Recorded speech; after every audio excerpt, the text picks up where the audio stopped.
All right, let's dive into an incredible ancient story. It's all about a young seeker named Sudhana who is on this profound journey to find enlightenment.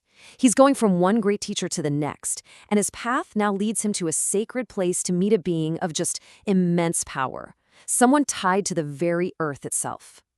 But before we get to their meeting, I want you to think about this for a second. What if every single good thing you've ever done, every small act of kindness, every generous moment, what if it wasn't just a memory?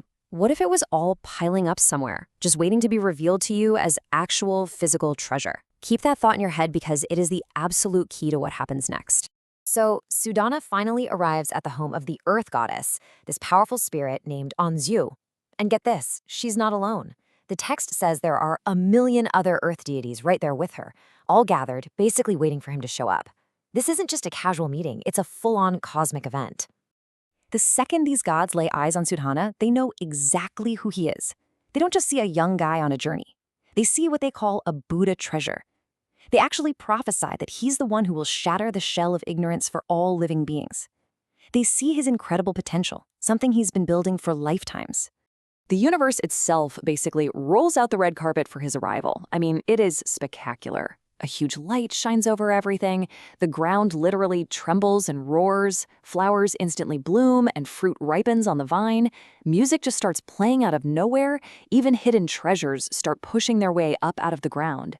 The entire world is celebrating this one seeker. So, now we get to the heart of it all.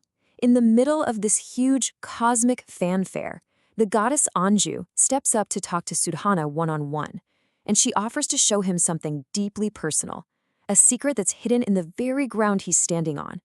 She says to him, "Welcome. You have planted good roots in this very place. Do you wish to see them?"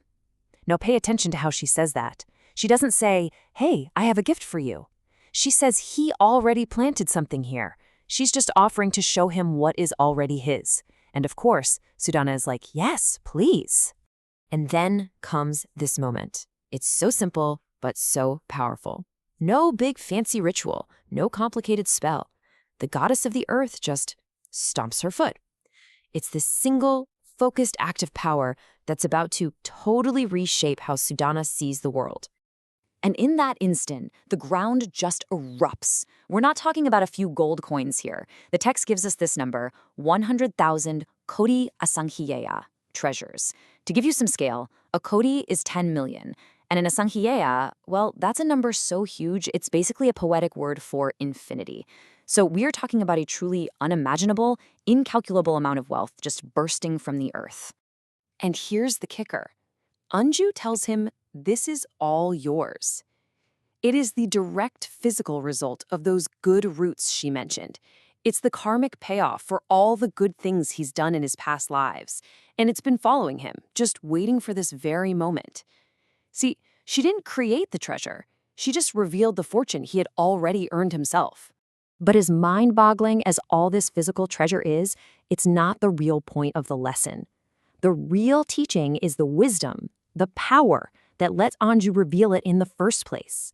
That's what Sudhana is really here to learn. So let's dig into what that is. She calls her power the Indestructible Wisdom Treasury. That's the name for her own spiritual achievement, her own state of liberation. So her real power isn't just about moving dirt around. It's this incredibly deep, unshakable wisdom that lets her see the karmic link between what people do and what happens to them, and help them see it too. And believe me, this wisdom was not a gift. It was earned. Anju explains that her own journey to get this power has stretched across an unimaginable amount of time. We're talking multiple cosmic ages, or kalpas, and each one of those lasts for billions and billions of years. I mean, just look at this timeline. It gives you a sense of the sheer scale of her commitment. Way over on the left, it started in a whole other cosmic age, a kalpa called adorned. That's when she first got this teaching. Ever since the age of the ancient Dipamkara Buddha, she has dedicated her entire existence to protecting and guiding seekers just like Sudhana. For countless eons, she served a number of Buddhas so big, the text just calls it unspeakable. All of it leading to this very moment where she passes that wisdom on. And here is where the story takes such a fascinating turn. After she shows him this unbelievable power that she has spent eons developing, Anju tells Sudhana that she can't teach him anything else. She says she's just one guide on his path, and her lesson is over. His journey has to continue. It makes perfect sense when you think about it. Anzu's lesson was all about understanding the results of his past actions, letting him see the treasure he'd already built up. But his next teacher, a night goddess named Vasanti, she's going to teach him the practice for his future actions. So Anzu showed him the foundation he's standing on. Vasanti is going to show him how to build the rest of the house. It's a perfect, logical next step in his spiritual education. And just like that, she gives him his next destination. He has to travel to the city of Kapilavastu and find Vasanti. So after thanking the Earth Goddess for this incredible lesson, Sudhana leaves, his mind just buzzing with this new, profound understanding of cause and effect, completely ready for the next chapter of his quest. Which, of course, brings it all back to us. Sudhana's journey is this series of wise teachers, and each one reveals another crucial piece of the puzzle. So it makes you ask, right?